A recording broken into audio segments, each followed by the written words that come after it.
Smoke made the afternoon look older than it was. It turned the tops of the firs into charcoal silhouettes and washed the world in a bruised light, the kind that makes you squint even when you're not looking toward the sun. The radio on Mike's chest crackled with half-sentences, names, bearings, a clipped copy. All of it swallowed and returned to him in fragments. The fire was still a mile or more away, but the air already tasted like a warning. Dry resin, hot dirt, that bitter edge like burned paper. He eased the ATV to a stop in the middle of the logging road because something was standing in it. A woman, barefoot, pale legs smeared with ash or dust, a tattered white nightgown hanging off her frame like it had been dragged through brush for miles. She didn't wave. She didn't step aside. She didn't even blink the way most people blink when smoke stings their eyes. She just stared at him, as if she'd been told, by someone Mike couldn't see, that he was coming. Mike's hands tightened on the grips. His first thought was simple and procedural. The part of his brain that still believed the world followed rules. Get her out of here. There was a fire moving fast through this country. If she was lost, if she was injured, if she was delirious, then the clock was suddenly her enemy. "Ma'am," he called, loud enough to cut through the hush. His voice sounded wrong in that place, like a stranger's voice. She didn't answer. Mike swallowed, tasted ash. His thumb hovered near the radio button. Then the woman opened her mouth and screamed. It wasn't a human scream, not the kind that rises and breaks and falls away. It was the same sound Mike had heard minutes earlier, a harsh, strangled, almost mechanical wail that had come from a bobcat's throat. A sound that made his skin tighten over his bones because it didn't fit the shape of the thing making it. The scream stopped as abruptly as it started. For one suspended beat, she remained there, mouth still open, and Mike had the awful sensation that she was deciding something about him, judging distance, measuring his hesitation.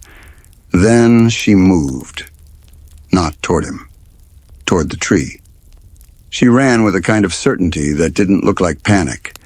She hit the trunk, hands and bare feet finding holds like she'd climbed that tree 100 times, and she went up fast, too fast. And in seconds, she was perched on a thick branch that reached out over the road, right above Mike's helmet. Her head tilted down. Mike stared up at her, and his mind did a useless inventory. No shoes, no pack, no water, no flashlight, no radio. Nothing that said she belonged in a burn zone. Nothing that explained why she'd been waiting on this road like a gate. He had to go under her to get back to his crew. He shifted the ATV into gear. The engine's low whine sounded small under the canopy, swallowed by the forest and by the quiet way she watched him. He rolled forward slowly, eyes flicking between the branch and the road, waiting for the moment she dropped, waiting for the moment the scream returned. As he neared the shadow under the branch, Mike's body made the decision his mind refused to claim. He gunned it. The ATV surged beneath her. He felt the air move, not from her jumping, she didn't, but from his own speed and fear, the way his breath came hard inside the mask. He shot past and didn't look back until the road straightened and the trees thinned just enough to let him steal a glance over his shoulder. She was still there, still perched like an animal, turned around now, facing him, watching him go. The sight followed him like a hand between his shoulder blades, pushing him faster into the smoke. Earlier, when they'd been called in, it hadn't felt like a story. It had felt like work. Central Idaho, in the HELLS Canyon region, could be indifferent in a way that always surprised new people. The steep cuts and deep draws, the timber that looked endless until you were the one hiking through it. The heat that sat on your shoulders like a wet blanket, even in places where snow didn't melt until June. Mike had spent enough seasons in wildland fire to know that the landscape didn't care about plans or optimism. The report that morning was straightforward. A fire in rough country, a start that could turn ugly with wind. By the time Mike's crew rolled in, the smoke column was already telling a different truth. The fire was moving faster than expected, chewing through dry fuel like it had been waiting for the chance. They staged, geared up, listened to the briefing, and started doing what they always did, building the day out of small decisions that kept people alive. Mike was the assistant superintendent, second in command. That title mostly meant he carried responsibility in his chest like a second heart. It meant he saw the same country everyone else saw, but he also saw the ways it could trap them. As the day warmed and the fire shifted, he started feeling the pressure behind the plans. The head of the crew was up on the radio, talking about spread and contingencies, but Mike could hear the worry under it. They needed eyes farther out. They needed to know if they had to widen their line, if they had to redeploy, if the fire was going to run through a drainage and take their whole strategy with it.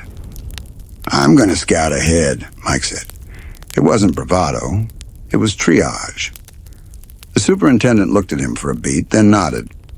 "Stay in contact. Don't get cute." Mike gave him a thin smile. Wouldn't dream of it. He grabbed the ATV, dusty, scarred, dependable, and took off ahead down an old logging road that looked like it had been built by men who believed the forest would never reclaim it. But the forest had been patient. Saplings had pushed in at the edges. Alder and brush crowded the shoulders.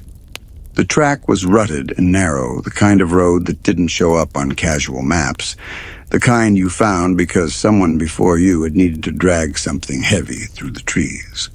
The farther he went, the more it felt like stepping into a part of the woods that didn't expect visitors. He rode maybe half a mile when movement snapped his attention to the right. A bobcat burst out of the timber, running perpendicular to the road as if it planned to cross 100 feet ahead of him. Mike let off the throttle and eased down. His first thought was almost amused. It doesn't know I'm here. Bobcats were ghosts most of the time, nocturnal, elusive, the kind of animal you caught on trail cams and almost never in daylight.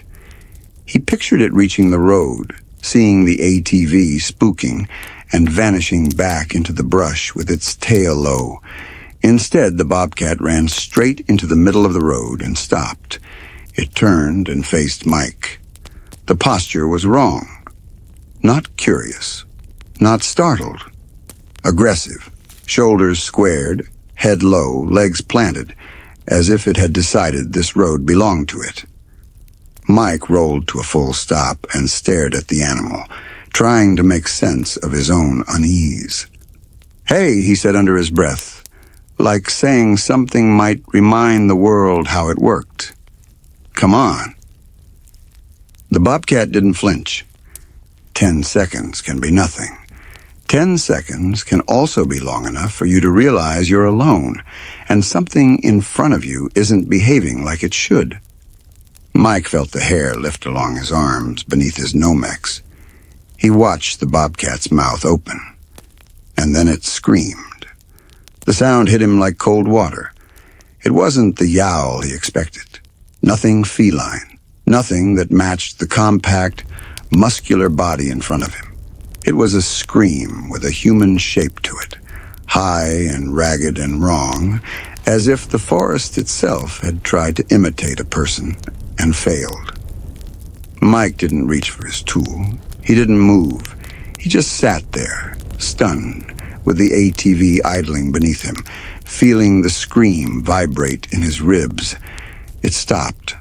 The bobcat turned as if bored with the interaction, ran to a nearby tree, and went up it fast, claws finding bark, body folding and uncoiling like it had rehearsed the motion. It climbed onto a thick branch that stretched out above the road. Now it was directly over Mike. Mike looked up. The bobcat stared down, unblinking. If he wanted to continue down the road, he had to go under it. He told himself the obvious thing, that it was scared, that it had been surprised, that animals did weird things sometimes, that plenty of people mistook certain animal sounds for human screams in the backcountry. He tried to file it under unpleasant, but explainable. Still, his body didn't believe the explanation. He eased the ATV forward, inching beneath the branch. His gaze kept returning to the bobcat's limbs, to the tension in its haunches, waiting for the moment it launched itself. When he got close enough that he could see the dust in its fur, he did what fear often teaches you to do: commit. He gunned the ATV and shot under the branch. Nothing dropped. Nothing struck him. The bobcat stayed where it was. Mike didn't breathe properly until he was several yards past the tree. He glanced back and saw the bobcat had turned around on the branch and was still watching him, head following his movement like a scope. That was when the rational part of him finally admitted something he didn't want to know. He felt watched in a way that had nothing to do with an animal. He drove on. Half a mile later, the road curved around a stand of trees and the cabin appeared, tucked back from the track like it was trying to hide. It was small, more a shack than a cabin, weathered wood darkened by years, roof sagging at one corner. It sat in the timber as if it had been built with the expectation that no one would ever come looking. Mike slowed without meaning to. He was on federal land. There weren't supposed to be private structures out here, at least not ones that weren't old Forest Service remnants or legal permits. Even if it was illegal, protocol still nudged him. Check for occupants. Fire didn't care about property lines, and if someone was inside, they were in danger. He parked the ATV and stepped off the road. As he approached, the cabin's condition became clearer. Every window was boarded, slats nailed over glass like the building had been sealed against the outside world. The boards were sun-bleached, rough, and old enough that the nails had started to rust. But the door wasn't boarded. The doorknob was gone. Where the knob should have been was an empty hole. Threaded through that hole was a shiny silver chain link, looped around a wooden post just outside the door like a makeshift lock. The chain looked new. That was the detail that snagged Mike's attention and held it. New chain in a place that looked forgotten.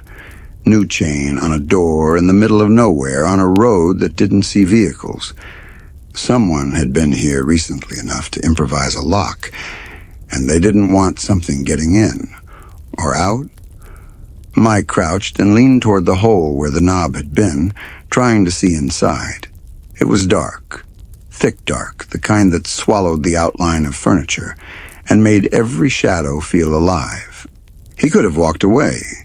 He could have made a note, radioed it in, and gotten back to his crew. Instead, he pulled his flashlight. The beam cut into the interior and revealed a scene that made his stomach tighten. Furniture. Plenty of it.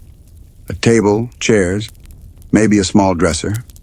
Things you wouldn't expect in a shack out here. Things that meant someone had once lived in this place, or at least used it. And all of it was upside down. Chairs inverted like dead insects. A table on its top. The arrangement didn't look like a collapse from neglect. It looked intentional, like someone had gone through the cabin and flipped everything with purpose. Mike's throat felt dry. The smoke in the air suddenly seemed less like weather and more like a curtain. He clicked off the light and straightened, forcing himself to step back. In his head, he ran through the checklist again. Is someone inside? Do I call out? Do I break the chain? But his body had already answered. He backed away from the door, eyes fixed on the cabin, as if he expected it to breathe. He turned toward the road and started walking faster. He didn't like how quiet it was. He didn't like how the boards over the windows made the cabin seem blind and watching at the same time. By the time he reached the ATV, he was jogging. He swung onto it, turned it around in a tight spray of dust, and headed back up the logging road toward his crew, throttle higher than it needed to be. He told himself he was just hustling. That time mattered, that he'd seen enough to report. But the truth sat underneath that. He wanted distance between himself and that cabin, because something about it made him feel like the forest had teeth. He rounded the bend where he'd first encountered the bobcat, and that was when he saw her, the woman in the road. In the same spot the bobcat had blocked him. As if the road itself had decided to keep him from passing, and was trying different faces. Mike braked hard, stopping about 100 feet away. His heart thudded in the hollow of his throat. He looked at her, then instinctively glanced back down the road, toward where the cabin sat hidden in the trees. The two images, cabin and woman, felt tied together by something he couldn't name. He lifted his chin and called out again, louder this time, letting authority into his voice because it was the only tool he had left. Ma'am, are you okay? There's a fire coming through here. Do you need help? She didn't answer. She just stared at him like she was waiting for him to say the right thing. And then she screamed. The sound was identical to the bobcat scream. Not similar. Identical. Same pitch, same shape, same impossible wrongness. Mike felt the scream more than he heard it. It traveled under his gear, under his skin, and tightened everything inside him. She stopped suddenly. Mike sat frozen, hands clenched, mouth half open, thoughts scrambling. He wanted to hit the radio to call the superintendent, to say something coherent, but the moment refused coherence. The woman turned and ran to the same tree the bobcat had climbed. She climbed it like gravity wasn't a negotiation.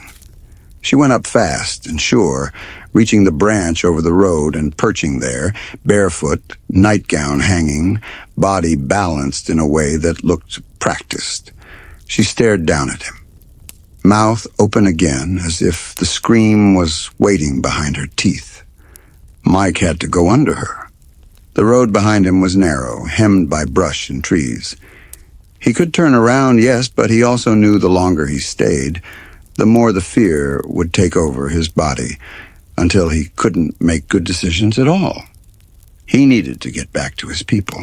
He needed to be where radios worked, and where he wasn't alone with whatever this was. He shifted into gear and rolled forward, eyes locked on her silhouette against the canopy. The ATV crawled. Mike's breathing sounded loud inside his own head. He watched her hands on the branch, her bare feet gripping bark like talons. When he reached the shadow beneath her, he did it again. He gunned the ATV and shot under the branch. He expected movement, felt certain in that one charged second that she would drop on him, that her weight would hit his shoulders and drag him down. Nothing fell. He sped away, the road blurring, and only once he'd put enough distance between them did he risk looking back. She was still perched on the branch, turned around now, facing him, watching him go. Mike didn't slow until he saw the shape of his crew, men moving through smoke, the line of their work cutting into the landscape like a scar. He rolled in too fast, killed the engine, and pulled his helmet off. The superintendent looked up at him, eyebrows already pinched. "You see something?" Mike opened his mouth and realized his throat didn't want to cooperate. He swallowed and tried again. "There's a cabin down there," he said. And even that sounded inadequate. "Boarded up. Windows, door, chained. Looks like somebody's been there. The superintendent's face tightened. Occupied? I didn't see anyone, but Mike paused, searching for language that wouldn't make him sound like he'd lost his mind. There was a bobcat in the road. It screamed, like a person. A couple of heads turned. A few of the crew glanced at each other with that look people give when they're trying to decide whether something is a joke. Mike kept going because stopping felt worse. On the way back, there was a woman in the road, native, tattered nightgown, barefoot. She screamed the same way, climbed a tree, perched over the road. For a moment, the only sound was the fire in the distance and the faint crackle of radios. Then someone, a younger guy, eyes wide, let out a low laugh that didn't have humor in it, more like disbelief. The superintendent didn't laugh. He studied Mike the way you study someone for signs of heat exhaustion, confusion, disorientation, the subtle tells that the fire had started to mess with their body. "You're sure you're good?" he asked quietly. Mike stared back. "I'm sure I saw what I saw." The superintendent held that for a beat, then nodded once. "Okay. We'll talk about it later. Right now, we've got to work." And that was the truth that swallowed everything else.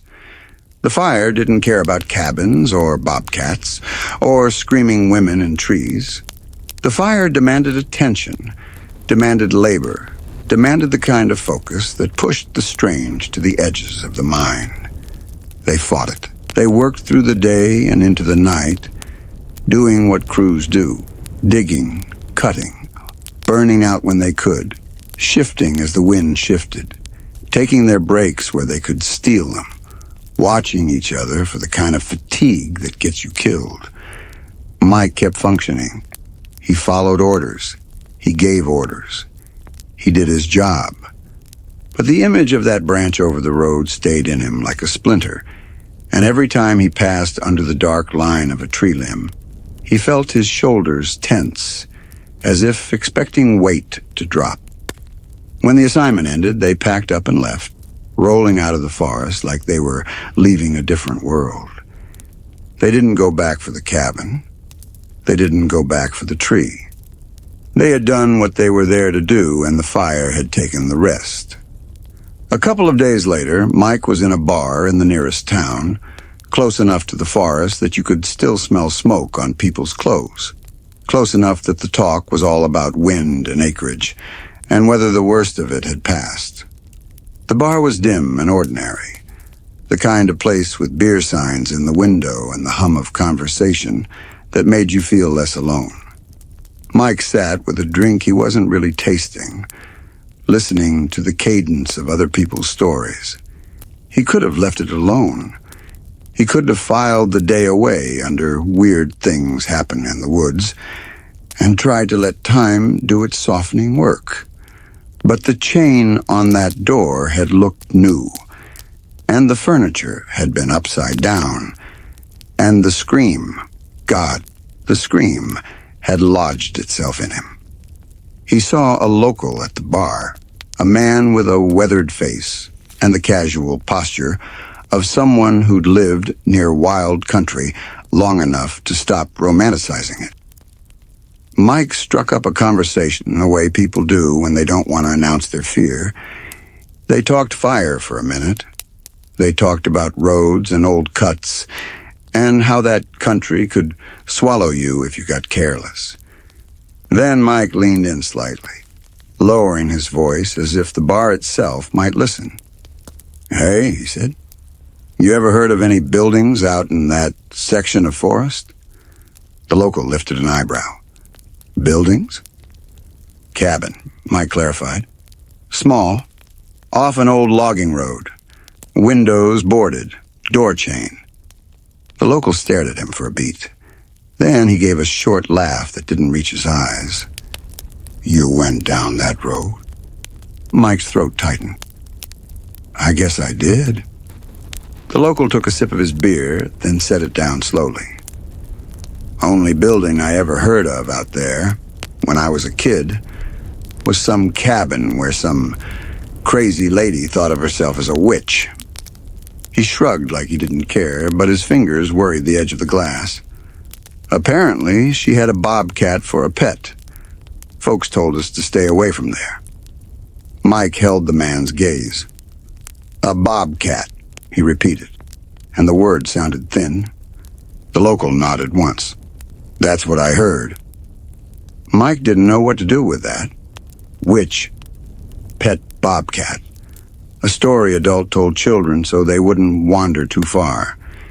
He felt the day in the woods rise up again behind his eyes. The animal in the road, the scream, the branch, the cabin like a boarded mouth, the chain bright as a signal, the woman waiting.